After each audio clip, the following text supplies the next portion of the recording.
maa ngi nuyu mbokk yëpp di beral ngërëm riverain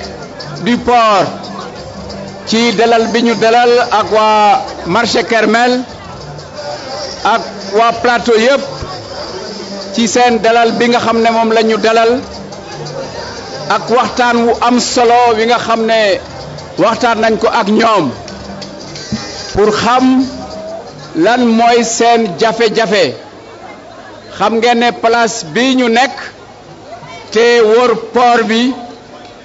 seen maire Khalifa Sall am ab projet boo xam ne moom la yéene pour defaraat fii pour que dund bi fii ak ñi fiy liggéey boobu gën a baax loolu lu am solo la li ci des mooy dégg nañ bu baax a baax li nga xam ne moom ngeen waxante ak ñun wax ji benn la fépp Sénégal daanaka féppay métti ndax foo dem dañ la naan dund bi dafa cher kenn attantu ko muy ceeb bi di suukar si di diwlin ji di gaz bi di courant bi di ndox mi yépp a cher moo tax loolu moo jiitu ci li nga xam ne moom la sénégalais yi wax li ci des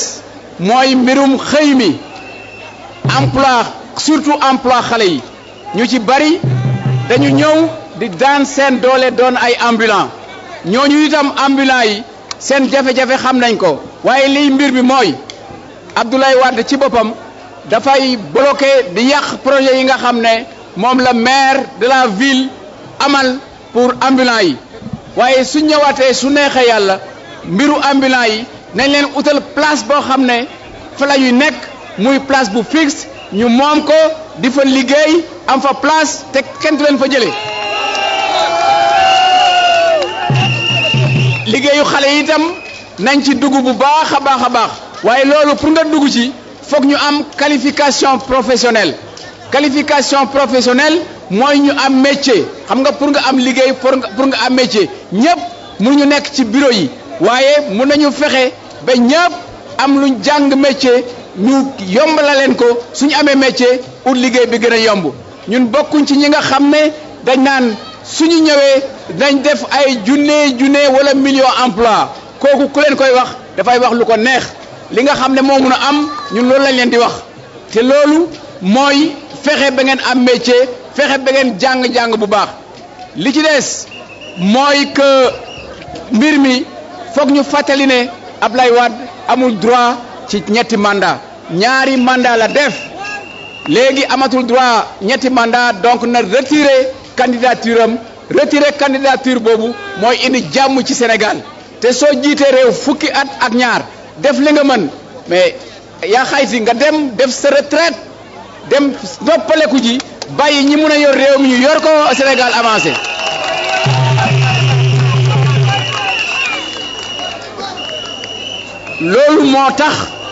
loolu moo tax ñu rafetlu bu baax a baax li nga xam ne fu ñu jaar ca suba ba léegi dafa mel ni population yi dañu yàkkamti woon a gis ñu ñuy encouragé bu baax nañu ñu ngi suñ gannaaw nañu nag liñ bëgg daal mooy le 26 février yëf yi jaar ci yoon ñoom ñu ne seen rôle mooy dem voté ji li ci des nag ñi nga xam ne ñoo soxla doon jiite réew mi ñoo ko war a toppatoo pour ñu sécuriser vote yi beneen bi ci des maa ngi lancé appel aux forces de sécurité il faut que forces de sécurité yi xam ne ñoom ce sont des forces républicaines ñëpp lañ fi nekkal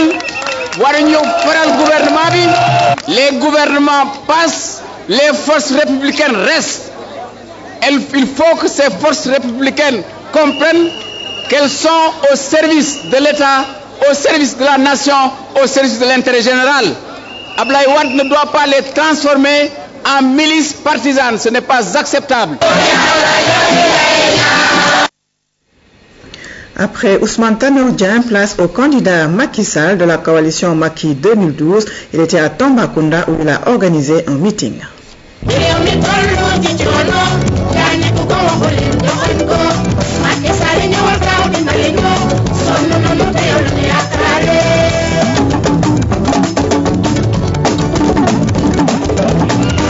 Sénégal Macky ngi nii alhamdulillah yàlla ko indi lu waay di laaloo booba duy la amul Macky Sall mi am na président Macky dafa yaru te am na diine lool am na yërmande alal jiitalu ko am na ko le rek waay bari jàmm lool yaayam gërëm na ko Macky dafa ko am feeling baay Macky Sall mi mooy président moo ko yor.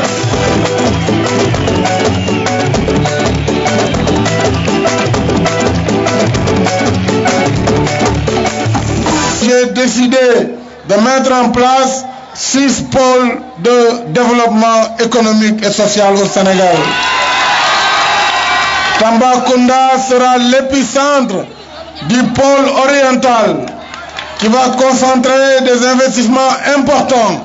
dans le domaine des mines, dans le domaine de l'énergie, dans le domaine de l'agriculture, dans le domaine enfin des services sociaux. Parce que j'ai décidé, lorsque j'aurai votre confiance, d'ériger un hôpital de dimension internationale ici à Tambacounda. Nous mettrons un marché sous-régional parce que Tamba reste le carrefour entre la République de Guinée, la Guinée-Bissau, la Gambie, le Mali et la Mauritanie. Par conséquent,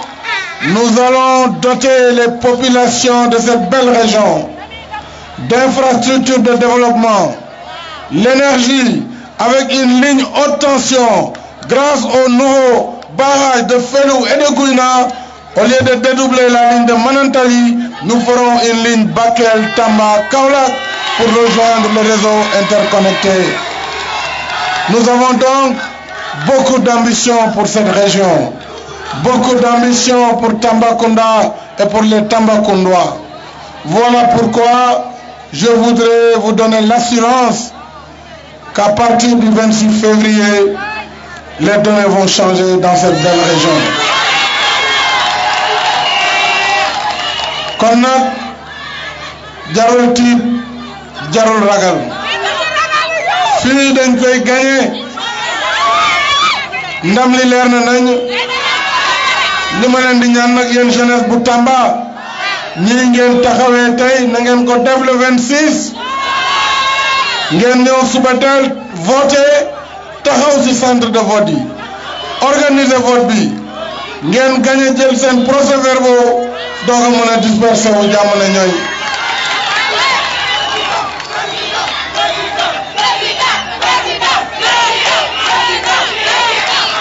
li ma dencal Tambacounda xam naa ne Tamba amul li mu mérito waaye mën naa jël assurance fii ne bu ñu yàlla dimbalee ba ñu jot ci réew mi Tambacounda dana bokk ci ay pôle d'excellence, pôle de compétitivité et de croissance ndax juróom benn pôle la ñu def ci biir réew mi yoo xam ni war nañ fa concentrer service nguur gi. ci wàllu wér-gu-yaram hôpital bii nekk fi dinañ ko dépassé wutal leen hôpital boo xam dana am ay gynécologue parce que je connais les problèmes de gynécologie à Tambacounda dana am ay chirurgien dana am bopp service boo xam ni dana mën a faj doomu aadama lu gën loolu programme yoonu yokkute dañu ci def li ñuy wax la couverture maladie universelle. loolu mooy ku feebarati nga am salaire wala nga bañ a am salaire état bi ci boppam dana la faj à travers la capsule caisse autonome de protection sociale universelle. dana wàññi njëg yi parce que xam naa yàqu-yàqu yi fu ñu nekk ak lii pasare buñ ko dindee daañu mën a subventionner prix ceeb bi. prix diwlin prix suukar ak prix meew. Président de la République du Sénégal yéegi tey Macky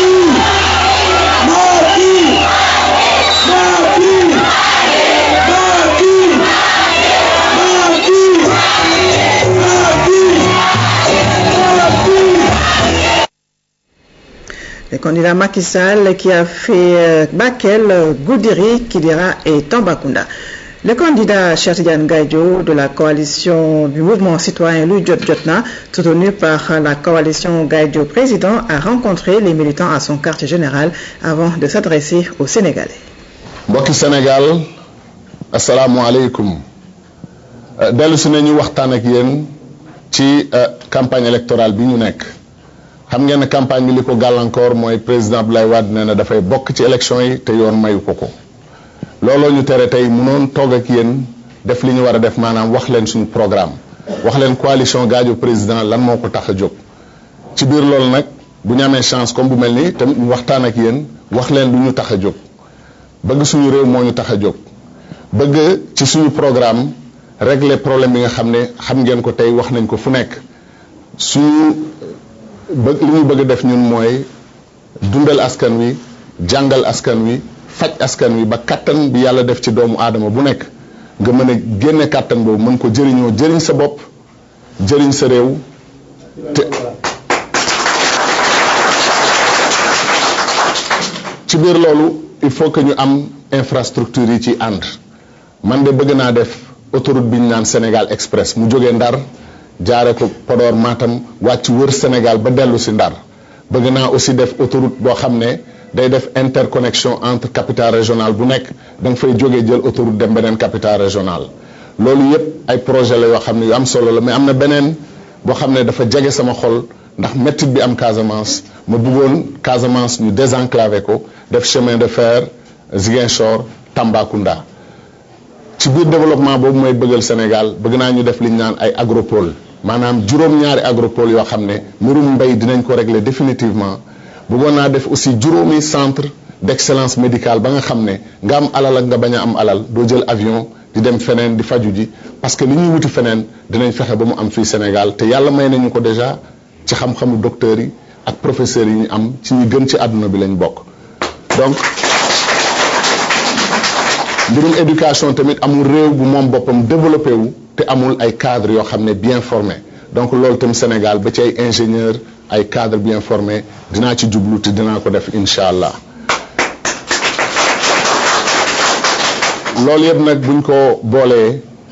il faut que ñu régler li ñu naan capitale bi Dakar naka lañ ko désengorger maanaam capitale bi dafa xat tey il faut que ñu dem ba Diamniadio projet bu mag boobu ñu fi taxawloon te ma amoon chance jiite ko liggéey ci doomu Sénégal yoo xam ne yu xarañ ci li ñuy def mën li ñuy def incha allah bu ma jotee ci réew mi projet boobu dinaa ko dekkal ba plateforme de Diamniadio ñu mën ko tabax ba Sénégal ñu mën a am fu doomu sénégalais yi di jëriñe seen bopp jëriñ askan wi mbokk yi am naa yeneen projet yu bare yoo xam ne bëgg naa ci waxtaan ak yéen bu ci yàlla àndee dinañ ci biir campagne bi dinañ ko ne di dérouler programme boobu waxtaan ak yéen bandiraɓe haalpularen mi salmini on goto fof e inde mum e yettode mum somin dañil komin jiiɗi ko mataw ko affaire programme kaldeten mi haala noon min Cheikh Tidiane Gadio ko addinimi nadde ɗum ɗo namdade leydi ndi par ce que moɗo jogui programme wonko jiɗmi waɗande leñol Sénégal moɗo sikki ko no fotino waɗede ko ɓooyi Mamadou Dia yiɗino wadde ɗum yo Allah yurmomo yaafamo Cheikh Anta Diop yiɗino wadde ɗum kamɓe fof ɓe dañani wadde ɗum jinmi ko ñamminde leñol Sénégal ñamminde yimɓe jangguinde yimɓe safrude yimɓe ha goto fof ko Allah waɗe ma ko mbawa yaltinde ɗum nafa hoore ma nafa leñol ma ko ɗum waɗi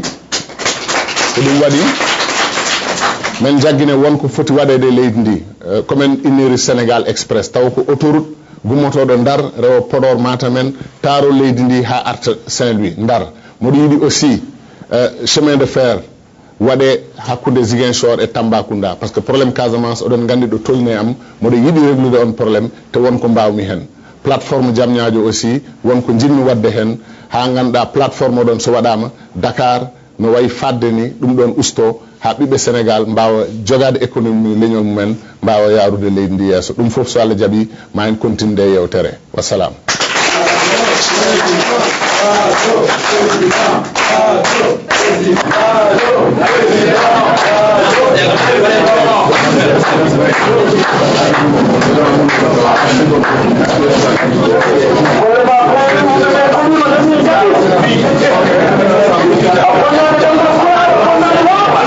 Après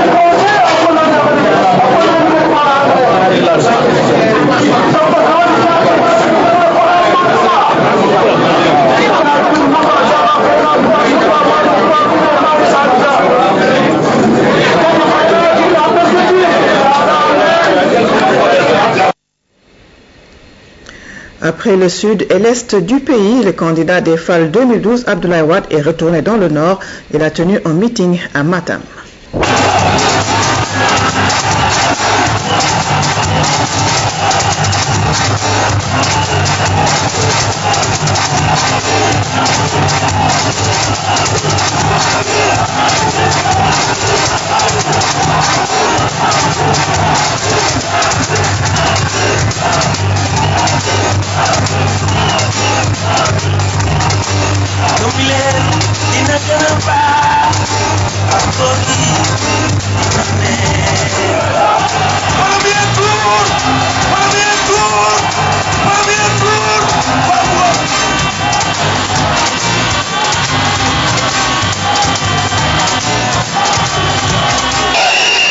Population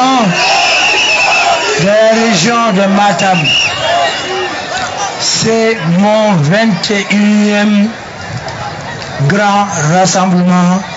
dans le cadre de la campagne électorale. 21 aujourd'hui. Et je vous félicite pour cette immense mobilisation. Jamais vue ici, avec les femmes et surtout avec les jeunes. Ceux qui m'ont accueilli jusqu'à présent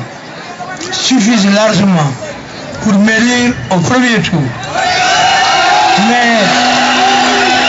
Mais aux élections, on n'a jamais trop. Je voudrais donc vous dire que sur le plan des infrastructures, la route de Linguère à Ourossogui, il reste très peu de choses. Elle arrive. Ça, ce n'est pas une promesse. Ensuite, je construirai des bretelles pour rentrer à l'intérieur par rapport à la route nationale. Mon prochain grand projet ici à Matam, Kanel, Ourossogui, sera un grand aéroport international. Je vais très rapidement envoyer ici une équipe du ministère des infrastructures et de l'aviation. Dans quelques jours, je vais atterrir à l'aéroport Blaise Diagne, qui est un aéroport, un des plus grands aéroports internationaux d'Afrique. Ourossogui, Matam, Kanel mérite un grand aéroport et je vais vous le faire. Lorsque j'aurai terminé les 2 ponts de Matam, parce que Matam a 2 ponts, je construis 2 ponts. Le premier, je l'ai visité avec vous. Il y aura un deuxième pont. Je vais moderniser la ville en goudronnant et en mettant de l'électricité. Les Sénégalais qui exploitent les phosphates de Matam viennent de m'annoncer l'extension de l'usine, car ils vont investir 18 milliards pour augmenter cette usine. Mais je lui ai dit qu'il faut prendre principalement la main-d'œuvre de Matam. Les phosphates de Matam, il faut prendre la main-d'œuvre de Matam. Je ne veux pas qu'on amène ici des travailleurs de Kébémer. Premier tour! Premier tour!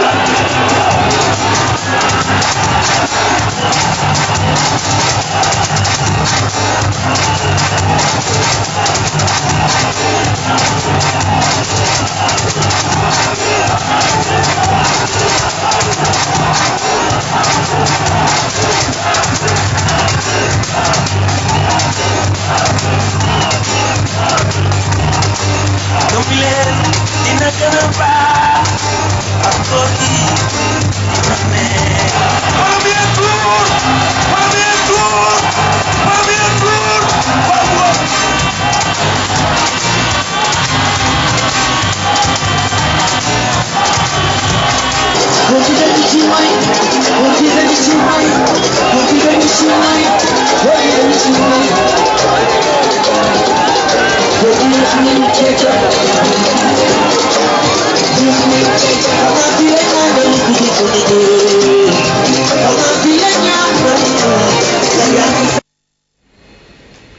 Le candidat Idrissa Seck de la coalition IDI 4e président a lui organisé une marche orange qui l'a conduit à Pikine Icotaf, Thiaroye Tali Diallo et à Malika. Assalamu alaikum mbokku Sénégal. yaakaar naa ne li ñu gis tey bi ñu duggee Pikine ba bi ñuy egsi fii ci Yëmbal lenn rekk la wane mooy Ablaye Wade moom yàlla raxas na ko ci xolu nit ñi te incha allah dinañu abal Sénégal li nga xam ni lii moom laa bëgg a wax fii au niveau de Yëmbal ginnaaw bu ma rendre hommage à notre frère qui est un symbole de courage, de détermination et d'engagement, le frère Thierno Diop. dama wax ne nguur gi li leen dese mooy def ay agression, def du vandalisme, di licencier abusivement des militants de l'opposition comme ni ñu licencié Maxa Cissé fële ci marché aux poissons. wante Sénégal googu Sénégalu jalgati yoon, Sénégalu violer constitution, Sénégalu dundu gu cher, ceeb bu cher, gaz bu cher, Sénégalu yàq alalu réew mi. Sénégal googu dina ànd ak Abdoulaye Wade dem le 26 février 2012. bu loolu amee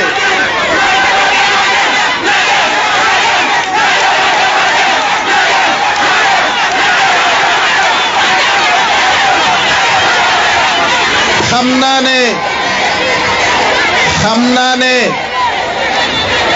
am na ay sénégalais yu bari yoo xam ni seen bopp ubbu na ci situation bi wante ñooñu laa bëgg a dalal seen xel ci ne ay borom xam-xam ay doomu Sénégal liggéey nañu ay at moo xam ci assise nationale yi la moo xam ci expert yi wër coalition politique ay solution maanaam ay saafara ci jafe-jafe Sénégal benn mobilisation rek lañu laaj waa Sénégal yépp benn Pastef benn takkute mooy sempi Abdoulaye Wade teg ci piliyaan jublu ci liggéey Sénégal mais bu leen am benn jaaxle moo xam xale yi nga xam ni amuñu liggéey moo xam jigéen ñi nga xam ni dañu bëgg ay financement pour seen projet moo xam borom kër yi nga xam ni seeraayu dund bi sonal na leen ñooñu ñépp na seen xel dal ci ne bu ñu paree ci liggéeyu jële fi Abdoulaye Wade dinañu jublu ci indil leen ay saafara ba seen xol sedd. Le Sénégal de la corruption, le Sénégal d'un chef d'État qui manipule les institutions et en particulier la justice, le Sénégal de la cherté de la vie, le Sénégal du chômage, le Sénégal du manque de financement pour les projets des femmes. Ce Sénégal-là prendra fin avec le départ d'Abdoulaye Wade au plus tard le 26 février 2012. Au terme de ce combat, qui est le seul à mener, je tiens à rassurer les populations sénégalaises que des fils du Sénégal, des experts émérites, qu'il s'agisse de ceux qui ont travaillé dans le cadre des assises nationales, comme de ceux qui ont travaillé au niveau des différentes coalitions, ont conçu un réservoir exceptionnel de solutions pouvant permettre la prise en charge des problèmes du pays. Je veux que les Sénégalais n'aient pas peur. Le départ d'Abdoulaye Wade est inscrit dans l'histoire et ce sera précisément son départ qui sera le point de départ du rayonnement du Sénégal.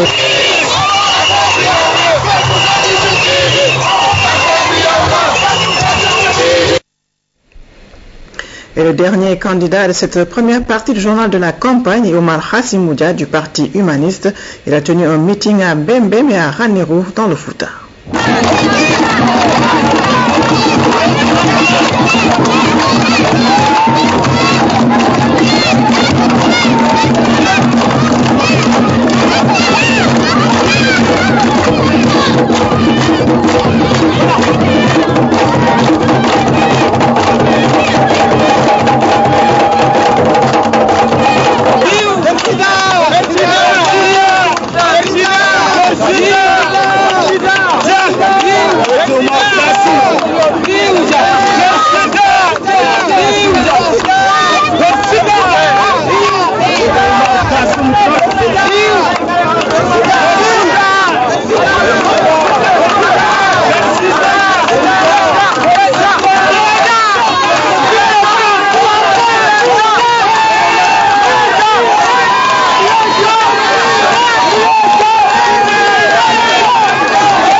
bandiraɓe fulɓe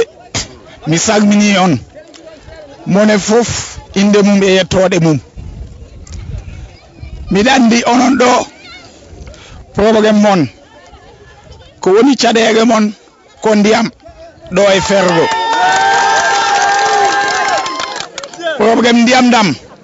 oɗon gandi ndiyam ɗo e leydi ndi e leydi Sénégal ndiyam ene leydi Sénégal maayo ngo immi ko Sénégal oriental fageme rewi Bakel yehi Matam yehi Podor yuppoyto ko Ndar e geej Ndar he on ndiyam noon ene wawi addede ɗo peeje ne wawi waɗede ha ndiyam ɗam adde ɗo mbason eggude oɗon jeewa ndiyam e nokki goɗɗi ɗi kono hade ɗum ɗo gouvernement o ene foti wadde ɗo forage wuro fof e forage mum sen mbaɗi ɗum noon mba ndiyam wot so ndiyam dañi mba yimɓeɓe jar ma mbagidi jar mba naydi jar ma mbeydi jar mbokki Sénégal li ma gis fii ci Fergo ci diggante Daara ak Ranérou dafa doy waar ndax bu nawet bi ñëwee soow mi meew mi dafay bëre ba ñu koy sotti ci suuf di ko tuur bu may wax ay industrie de transformation ñu naan ma damay gént gi may gént mën na nekk ndax meew mii ñuy tuur nawet bu ñu ko jógee def fi ay usine de transformation di ko def ay soow di ko def yaourt di ko def fromage xale yi dinañu mën a liggéey ci usines yi pël yi dinañu mën a am fi ñu jaay seen meew mi te xale yi dinañu mën a am liggéey li may wax lu mën a nekk la. Quand je parle de recouvrir le pays de multitudes de petites industries, je dis que ce rêve est possible et doit être réalisé partout au Sénégal. Ici, dans le Fergo, durant l'hivernage, le lait est versé à même le sol parce qu'il y en a trop, on ne sait que faire avec. Et je pense que le gouvernement que je mettrai en place et qui mettra à la disposition des entrepreneurs le fonds, la banque d'investissement pour les petites industries, permettra la mise en place de ces industries qui transformera le lait des peuples en lait caillé, en fromage et en autres produits laitiers. Le Sénégal importe chaque année des milliards de produits laitiers. Le Sénégal importe chaque année des milliards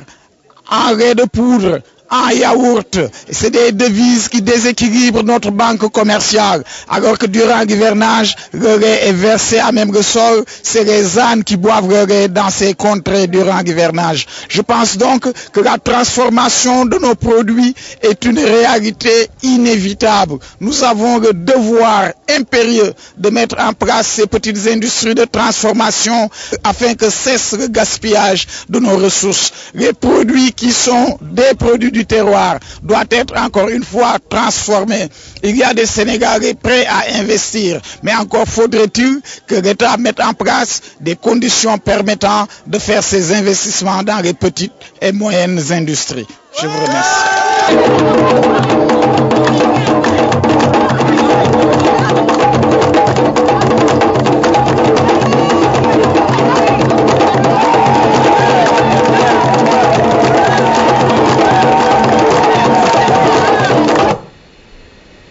Voilà, c'était le dernier candidat de cette première partie du journal de la campagne. Je vous retrouve tout à l'heure à 21h après les informations. À tout à l'heure.